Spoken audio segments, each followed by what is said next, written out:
the building, a little bit around the area. We're about to go in and talk to Lori Stephenson and just hear a little bit about the farm.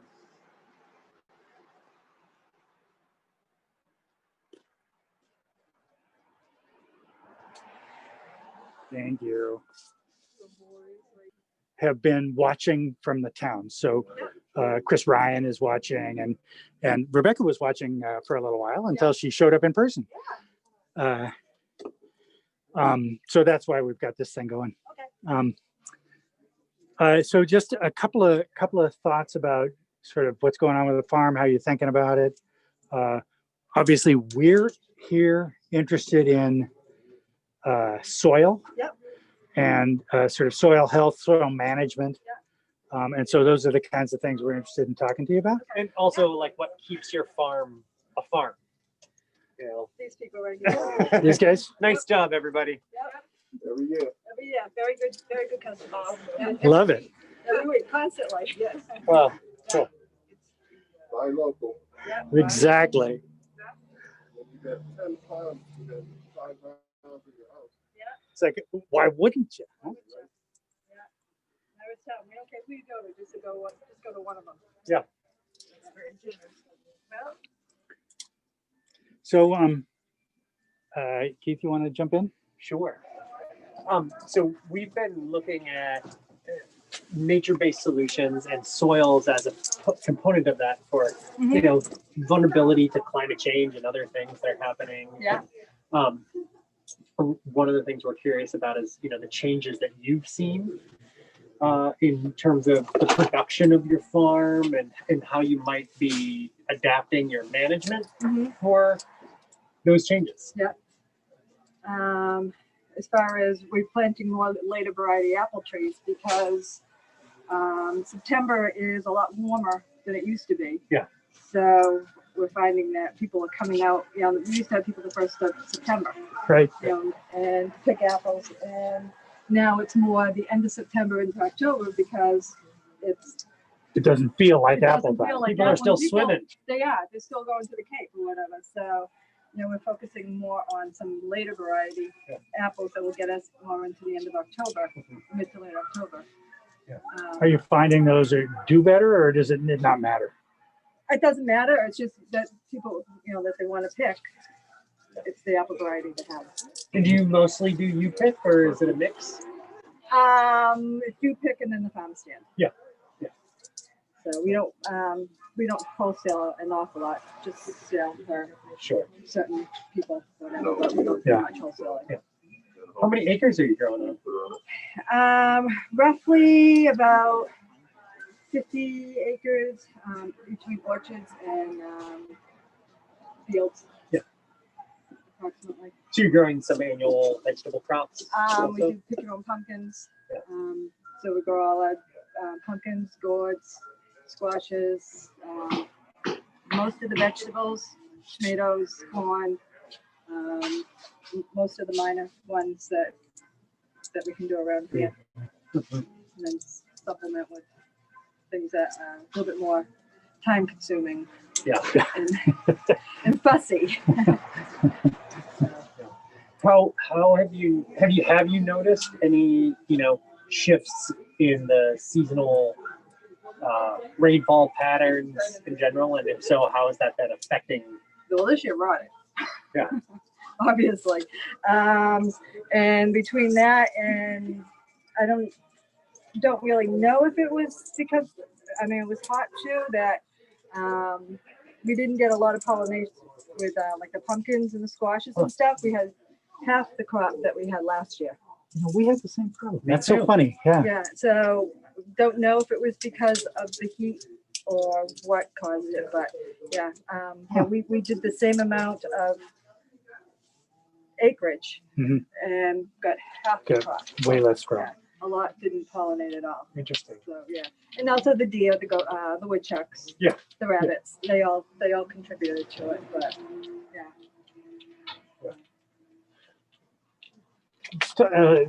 Ask a little bit about sort of about managing the dirt, managing the soil. Yep. So do you guys do soil testing at all? Very rarely, only if we have a problem. Right. But we put buckwheat on it after we, at the end of the season. Right. So you The do a field seeding. across the street, which is our parking area, we also hay it, Uh-huh. and we hay a couple of other smaller spots, so that we'll fertilize. But the rest of it, we don't. The field out back here, we use, we grow rye. Not rye, yeah. Oats, No, barley. no, it is rye. I'm trying to think, because we'll bale that and we spread it in between our gourds and stuff. Not only for the, to till it in, but also it cuts down on mud and cleaning. Right. So that's worked out well. Cool. And out back there, we'll put buckwheat on it, which usually does really well. But this year the deer ate it before it even got that high. Wow. Completely mowed the field down. So we'll put the buckwheat, we'll rotel it in, and then we'll plant the rye back on it. Right. But the other fields we don't have is that we just plow that back in. And are you doing when you notice problems and you do some soil testing? Who do you use usually? UMass. UMass, yeah. And do you find that the recommendations that they provide are helpful, or do you do your kind of own interpretation? No, we go pretty well with UMass. Yeah. Yeah, we Cool. have we deal with the Polaris as far as like the pesticide management and stuff like that. Yeah. And take a lot of their information and the whole program up there with the different things that they have, not only for the soils but also trees. How much of your land is wooded?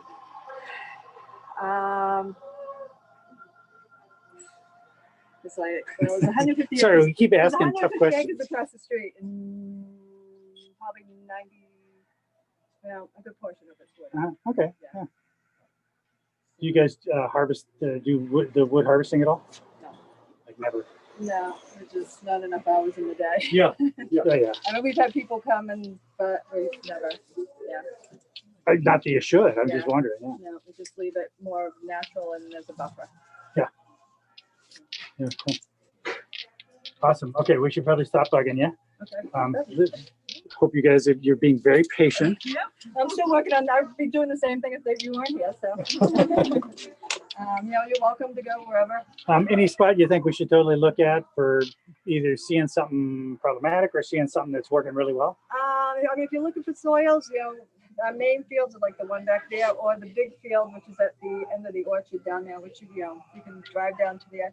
The biggest problem with that one is a little bit of a drainage issue or whatever that comes from spring runoff. But for the most part, we just hold off tilling it until the section dried out. So we've learned to move our crops around, which we also do that.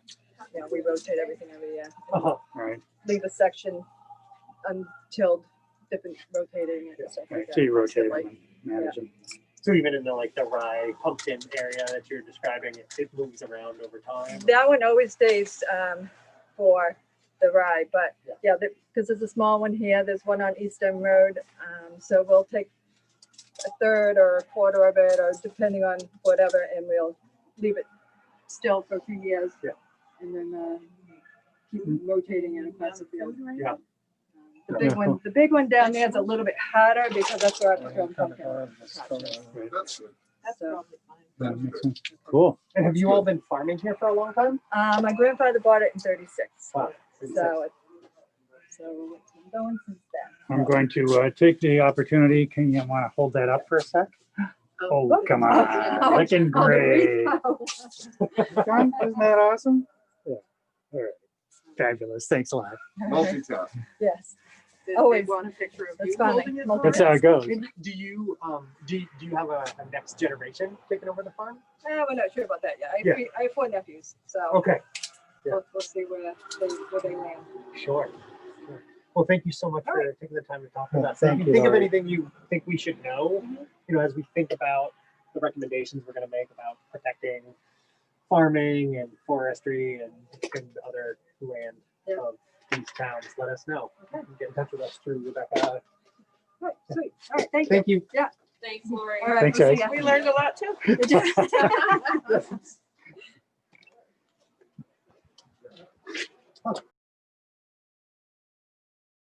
Just making sure that those practices either continue or improve if we want to continue that resiliency aspect. Yeah. So I think that's really sort of the larger scale without getting into too much detail. And then if we can improve upon management, whether it be in our open spaces or agricultural properties, then let's do that. How can we do that exactly?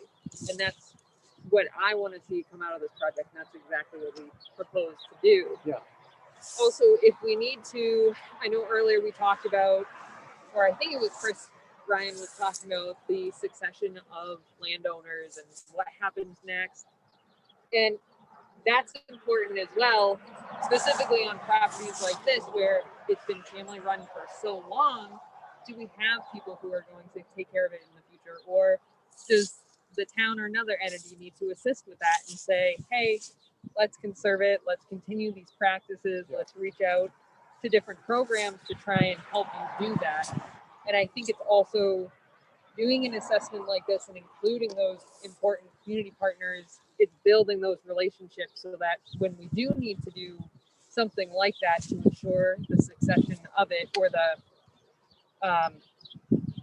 continuing of it into the future, we already have that relationship and it's a much easier conversation than some of what we've already seen just trying to get site visits of, you know, we have a relationship with someone, but maybe they don't fully understand what the project is or where we're coming from.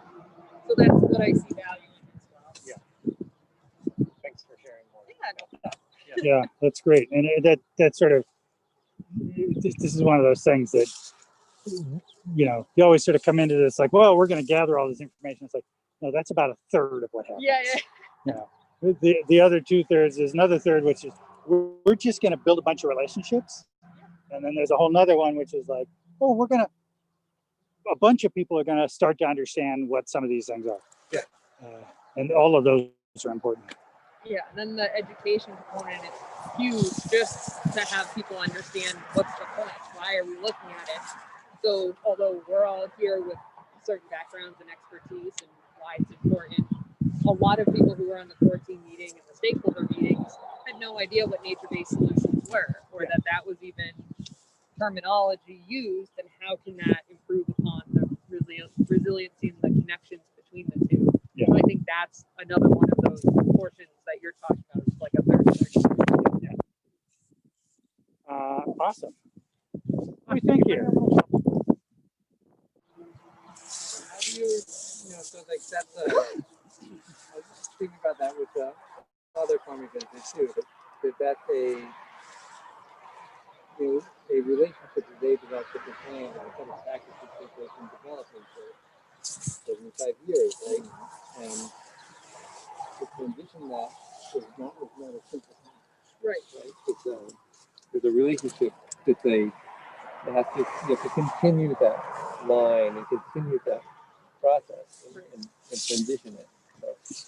So That's an important note too. And I think integrating the two in sort of a step process versus a random person coming in and saying, hey, you should be doing this on the property after 75 years of improving and doing different things that work or don't work and learning just from working the farm or working the property.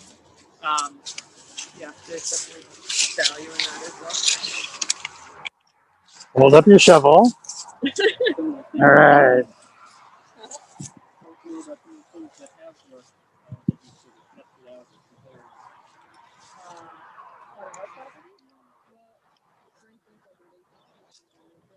That's something that we're ongoing.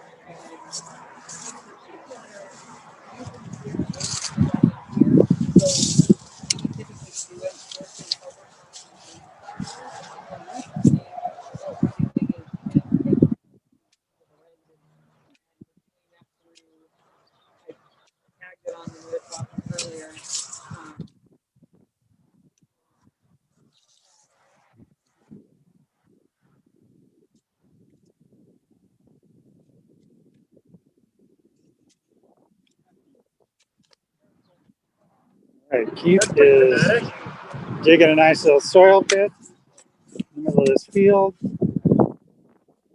He's hitting some clay.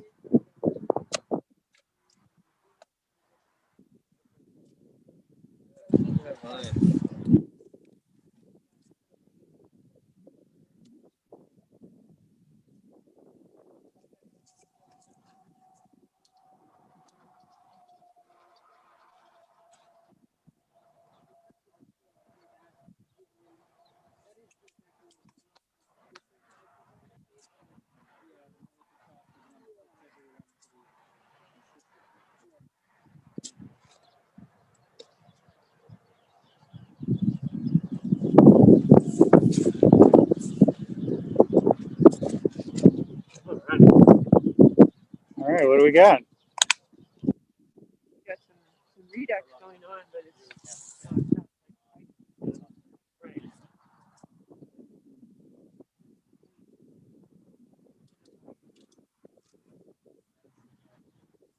Yeah, so you can see there's a nice bright line right here. Oxidized resin. Yeah, right here at the intersection of the A and the B horizon. Plow layer. The plow layer. Yeah. Yeah. It's about, 8-ish, Yeah. 8-ish inches of an A horizon. And it's interesting to look at the plant community around the surrounding fields. Winter is fine. Now we know why. Right, That's great. right, and the, And the sensitive fern, yeah. right, the geranium and Yeah. yeah. So would you, Jillian, when you look at the vegetative community around here, absolutely.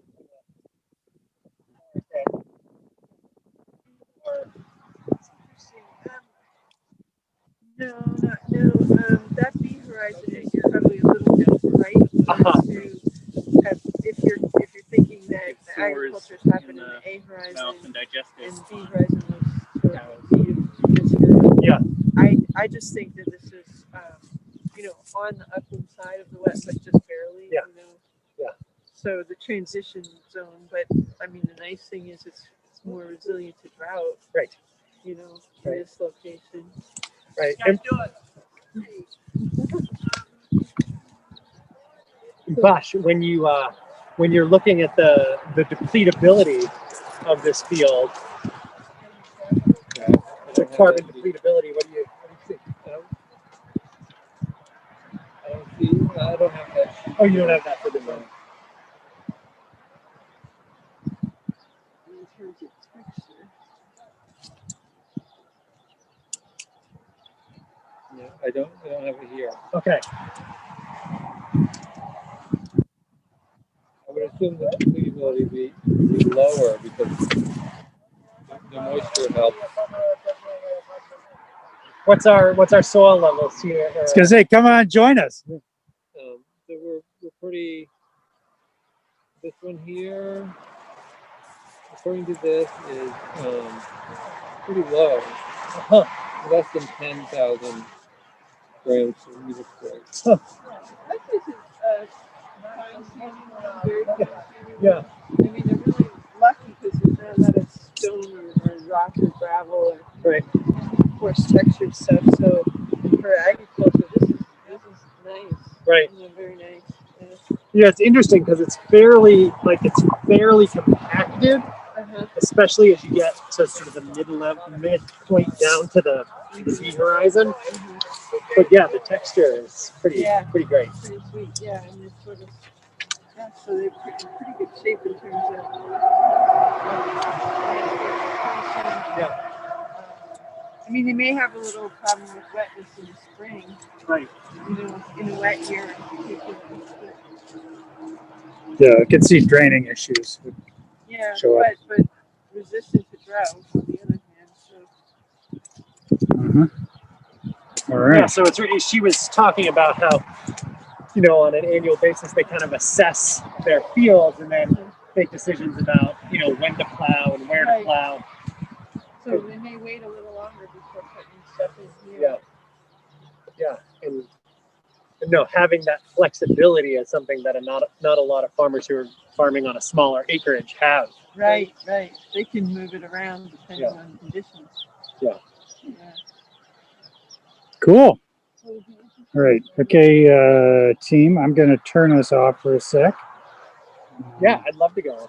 Yeah, let's go get some.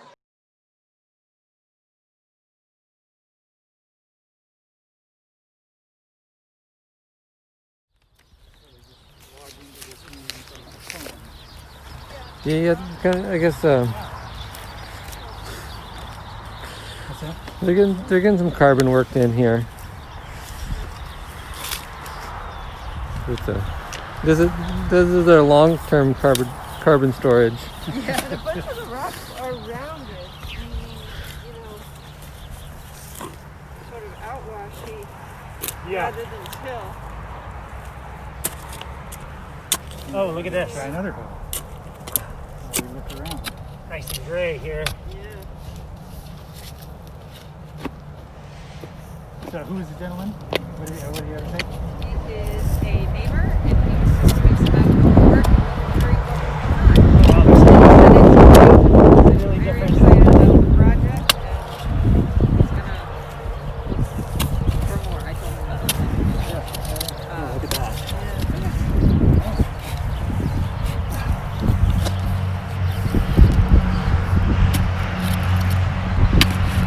And there's a sand player.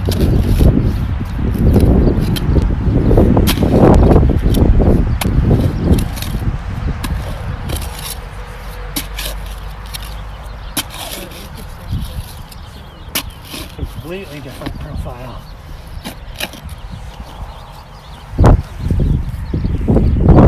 Relative to crop choices and terrain, you've got this that are pretty wet lowland, and then the hills for the apples, blueberries. That's sort of your split between. You've got a couple of ground crops, your gourds, squashes, and then fruits on the hill. So there's some kind of Species and transition in varieties. air material. And this may be a Just hydro what's marketable. That would be a question for sandy Lori. soil. Right. I, That's very orange. Yeah, so well, that it's the got the practices redox in it, and the sandy are doesn't similar in other Right. areas of town. Yeah, and So that- orchards are typically just the- up on the hills, like you'll see that The kind of pore hill space behind in that us. is very poor. And even you can see redox in the apex. So that's pretty strong. Yeah. I would say it's So this I would but say I don't, is probably that's a little bit beyond my expertise, so I don't know. Right, so we're like 100 feet closer to this lowland wetland area. They may, there's Well, have you considered elderberries, farmer? versus what we're sort of weighing out, okay, this is going to They're have, long-term how carbon to utilize storage. what's there already. And then, like we were talking about earlier, over 75 years learning Yeah. where Where things can be improve. used. Yeah. The hills do make the draining of the cold air does make a difference for frost, and there's like peaches, right? So there's certain places where they'll grow peaches, and they'll be able to keep them if they can just keep that frost Much out. Yeah, I bet it's from the agricultural. Well, if they're working, if it is wet at times, and they work it, it's going to drive all the air out and make it give you the compaction. Yeah, look at that. I mean, look at that Yeah, but tilt versus what we were seeing in Yeah. the field. Like, that's a beautiful structure. Some really big footprints in it. right. But yeah, So then it was just kind of massive. yeah. We were just talking about, kind of economic viability of farms and also the appropriate use of these kind of marginal fields that could be a good place for perennial productive agriculture that also has some habitat value, and Julie was saying like Irish blueberries or elderberries. So winterberry, because they have an ornamental aspect to their business that would sell very well. They're already They're probably selling. cool. Yeah, I presume they're using them, yeah. They have them. I saw them in the wreaths there. Right, Yeah. yeah, that's an awesome Yeah. reef additive. So, Yeah. if you could, this is a great place where because the soils are wet, you could get a lot more carbon into the soil. Right. Right. Yeah. And That's really interesting. so what's that? I'd be curious to dig in the trees or underneath the trees there in actual and see what it looks I'm like gonna switch out the shovel for the bigger for shovel. the real shovel. Okay. And I'll meet you all across the way.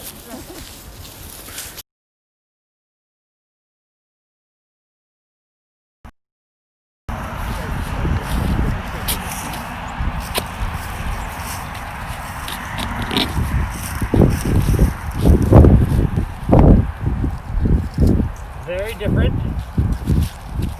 A little stonier. Much nicer top structure.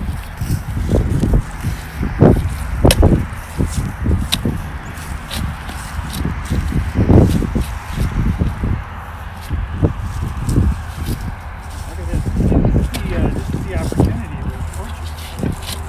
Yeah. It's like, we can do this. Just do that. Right. It's been interesting to hear Mike Downey really advocating for different forms of perennial and agriculture and agroforestry in this region. I haven't heard many people at the state level really make a pitch for that kind of thing, but from a carbon standpoint and a water and nutrient standpoint, I think it's really big opportunity, and I think orchards are like a good index for that. No, I mean, we're in a very different position in the landscape here, but what do you mean? Well, we're probably 5 or 6 feet uphill from it.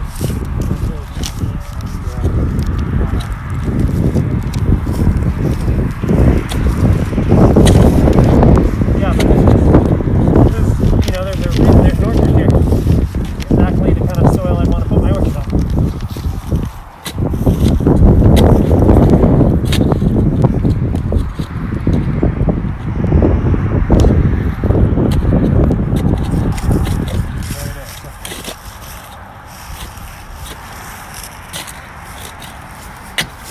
So more like a 10-inch. It's a really robust, like organic veg.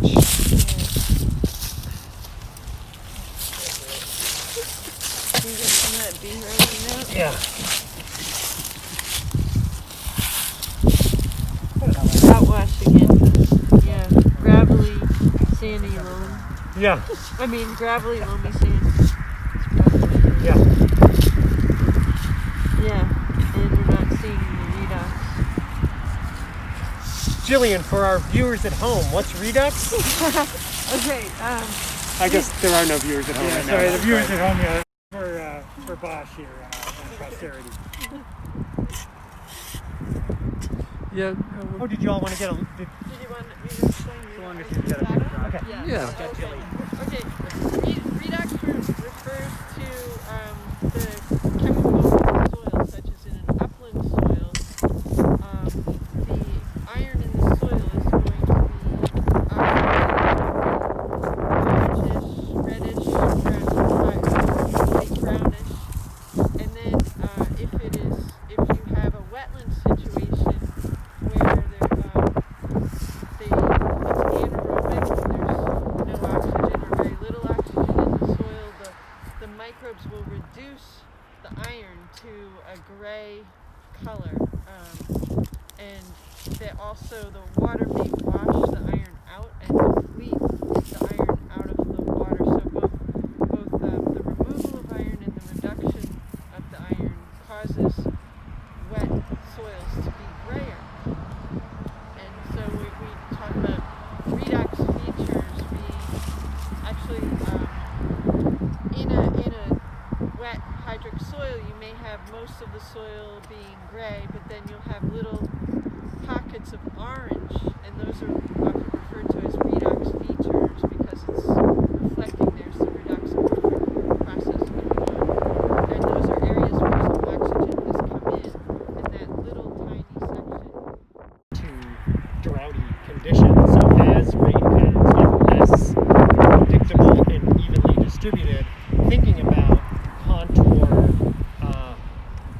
layout for perennial crops like orchards becomes increasingly important to help it through the dry times. You know, providing some passive, maybe not swaling, but at least that has that tillage Something heading towards swaling, essentially.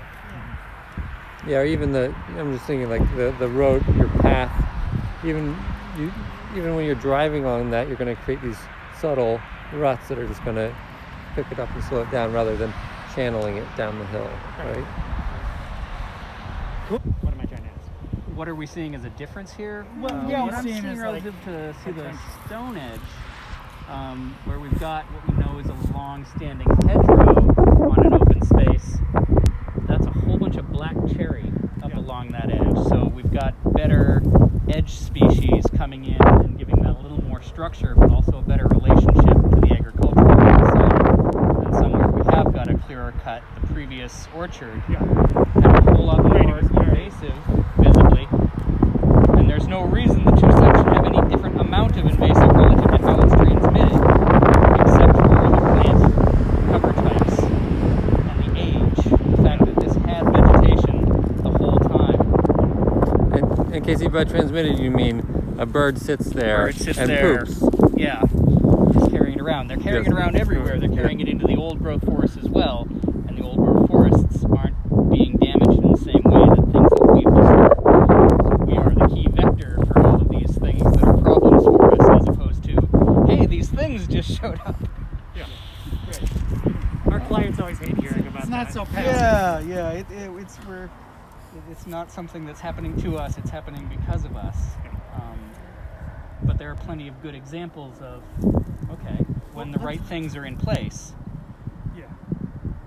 And so you think it's just it's a matter of time. It's been there a long time. It's established this tree species that is adapted to an edge, and is able to then, Shade level, density of cover in the ground, competition, the amount of organics that's there, but also, densities in soils. The soils that have been dug changes the oxygen in the soil. You lose all the nitrogen real quick, so only the things that can come in and deal with that, i.e. our invasives, they're more like a symptom than a cause. And in Massachusetts in general is so small, generally has a lot of certain surface connection or connection to second, third, fourth growth forest. Thinking a little bit about designing that seems like it would be a good set of bricks for this project. And I think there's a lot out there, like, the productive buffer idea. Right. Also relative to agriculture, the pieces that are best and easiest for agriculture also had certain types of trees that are now rare here, that were this bulk of what's growing and producing the other half of what it's coming back on each other. Yeah. But that's where I see the potential long-term solution playing into what we can do, creating the ecological services that we took away in the places that we've taken away, because we aren't going to tear down our houses and go away. We aren't going to pull up our roads and go away. We're here. We are the ecology. So there's this sort of divide in our industry of, oh no, it has to be make a little tiny piece of pristine, perfect, try and match exactly what it used to be, so that we can do this whole great big stretch of something that's completely useless, like a lawn or a parking lot. Yeah. Like, no, the parking lot has to do the job that it took out. That's a hard sell for a lot of people who are like, but there will be leaves. Yes.